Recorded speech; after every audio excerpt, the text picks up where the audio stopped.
বাঙালি মাংনা পালে আলকাতরাও খাই, কিন্তু আজকে আমরা আলকাতরা খাবো না, আজকে আমরা মান্নত খাবো। অনেক কুচি নিয়ে আইছে। হ্যাঁ, এটা কি ভালো লাগিছে?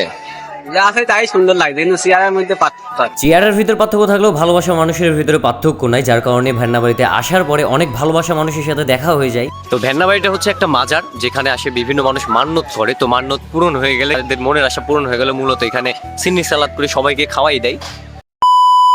হ্যালো গাইজ, আসসালামু আলাইকুম। তো বর্তমানে আসছে হচ্ছে আমরা ভ্যান্না বাড়িতে। আর ভ্যান্না বাড়িতে আসার কারণ হচ্ছে বড় ভাই মানে ইমরান। তো ইমরানের হচ্ছে ভাগ্নির মানুষা, যার কারণে আসছি ভ্যান্না বাড়িতে। আর ভ্যান্না বাড়িতে নাকি মানুষা দিলে সবকিছু পূরণ হয়ে যায়, নাকি মান্যত করলে ওই মান্যতটা পূরণ হলে নাকি দিতে হয় কিছু, যা যা মান্যত করবে। তো আমি একা আসি নাই, আমার সাথে আছে চঞ্চল, বড় ভাই ইসোবারে, যে আমার সোহাগ মামু। তো দেখাইতেছি ঘুরে ফিরে এই ভ্যান্না বাড়িটা। তো এটা হচ্ছে ভ্যান্না বাড়ি। তো এইদিকে অনেক দোকানঘাট বসছে, সামনের দিকে আরো আছে। তো এখন আমরা ভেতরের দিকে প্রবেশ করতেছি। তো এই যে এইদিকে সব দিকে দোকান বসছে, এখনো জমজমট ভাবে হয় নাই। তো এই মেলাটা আরো জমবে। দেখা যাচ্ছে আজকে শুক্রবার, জুম্মার পরে মানুষজন সবাই ঘুরতে আসে এই ভ্যান্না বাড়িতে। তারপর আমরা সবাই মিলে আস্তে আস্তে মেলার ভিতরে প্রবেশ করতেছিলাম, দেখতেছিলাম আশেপাশে প্রচুর মানুষ, এত মানুষ ঠেলে লড়ানো যাচ্ছিল না, মানে চারিদিকে শুধু মেয়ে আর মেয়ে। তো মামা, মূলত তো দেখতেই পাচ্ছেন আশেপাশে অনেক প্রচুর নিয়ে আইছে। হ্যাঁ, এটা কি ভালো লাগিছে? যা আছে তাই সুন্দর লাগছে, কিন্তু চেয়ারের মধ্যে পার্থক্য। দেখি এখান থেকে কি আপনাকে একটা বিয়ে টিয়া দিয়ে দিব? এখান থেকে তো সমস্যা হবে, সমস্যা হবে। কি হয়? তো যাই হোক, আজকে মামুর জন্য একটা মেয়ে দেখে বিয়ে দিয়ে দেবো এখান থেকেই। পাগলি পাগলি ফেরা দে।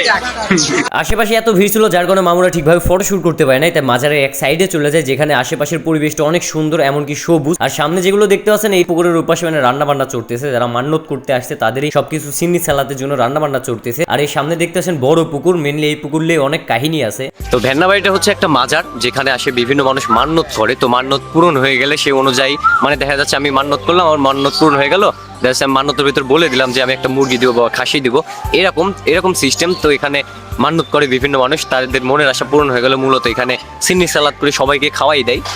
তো আমার সামনে আছে একটা পুকুর, এই পুকুরকে নিয়ে অনেক কাহিনী আছে। তো আমার অতটা জানা নাই, তারপরেও যদি আপনারা জেনে থাকেন অবশ্যই কমেন্টে বলবেন। তো আমার কিছু জানা আছে যে এই পুকুরে গোসল করার পর ওই যে সামনে মাজারটা দেখতেছেন, ওইখানে গিয়ে মান্যত করতে হয়, তাহলে মনের আশা পূরণ হয়। এ মামা, রাগ করে বসি গে? হ্যাঁ, এ উঠো, এ মামা উঠো, রাগ করে বসে থাকলে কি হয়েছে? বড় ভাই কিছু বলিছে? উঠো, আরে এ সাবালে উঠো, রাগ করে বসি গে? হ্যাঁ, রাগ করি কে? সি মামা, সবাই যে এই জায়গায় বসে আছে আর তুমি রাগ করে ওই জায়গায় দাঁড়া আছে, এটি কোনো কথা হইলে?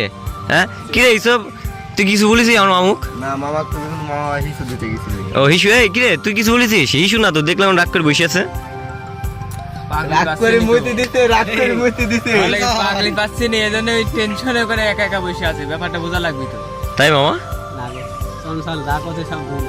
আর বাইরে যে একারে গরম পড়তেছিল, মানুষের মনে তো শান্তি নেই। আমাদের সামনে এক কাকা ছিল, কাকা 4-5টা হাত পাখা কিনে নিয়ে যাচ্ছিল। তো সোহাগ মামা নিয়ে আসলো আমাদের হচ্ছে শরবত খাওয়াইতে, কারণ বাইরে ভালোই গরম পড়তেছে। বড় ভাই, আপনি কি খাবেন না?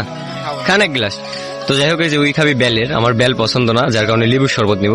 এই যে রেডি হয়ে গেছে। তারপরে আমরা সবাই মিলে একসাথে শরবত টরবত খাচ্ছিলাম। আর বাইরে যে আকারে গরম পড়তেছিল ভাই, শরবত না ছাড়া খাওয়ার কোনো উপায় নাই। বাইরের অন্য কিছু খাইলে পেট খারাপ করবে, কিন্তু শরবত খালে গায়ে এনার্জি বাড়বে। এরই ভিতরে নামাজের সময় হয়ে যায়, কিন্তু বাইরে যাওয়ার সময় কিছু ভালোবাসার মানুষের সাথে দেখা হয়েছে। তো তাদের সাথে ভালোবাসা আদান প্রদান করে সোজা চলে যায় নামাজের উদ্দেশ্যে, কারণ আর নামাজের 10 মিনিট বাকি আছে। আর এদিকে নামাজ পড়ার জন্য অনেক মানুষ ভিড় করতেছিল, সামনে জায়গাই পাচ্ছিল না। তো দেখা হচ্ছে নামাজের পরে। তো মূলত এই যে আমার এই কিউট ভাগ্নেরই আজকে মানুষা, যার কারণে আমরা সবাই আসছি। মামা হাই বলো, এই দেখো মামা হাই বলো, হাই বলো। এই যে এদিকে দেখি, কই তোমার হাত কই? High high. তো এই যে এই মামারই আজকে মানুষা, যার কারণে আমরা সবাই আসছি, অনেকেই আসছে। এরই ভেতরে রান্নাবান্না শেষ হয়ে যায়, সবাইকে খাওয়ার জন্য ডাকে। আর আপনারাও কি ভ্যান্না বাড়িতে এসে আমাদের মতো খাওয়া দাওয়া করছেন কিনা এমন ভাবে অবশ্যই কমেন্টে জানাবেন। তো আজকের ভিডিওটা মেনলি এ পর্যন্তই ছিল। ভালো লাগলে লাইক কমেন্ট শেয়ার করবেন। দেখা হচ্ছে কোনো এক নতুন ভিডিওতে। সে পর্যন্ত সবাই ভালো থাকবেন, সুস্থ থাকবেন, নিজের খেয়াল রাখবেন। আল্লাহ হাফেজ।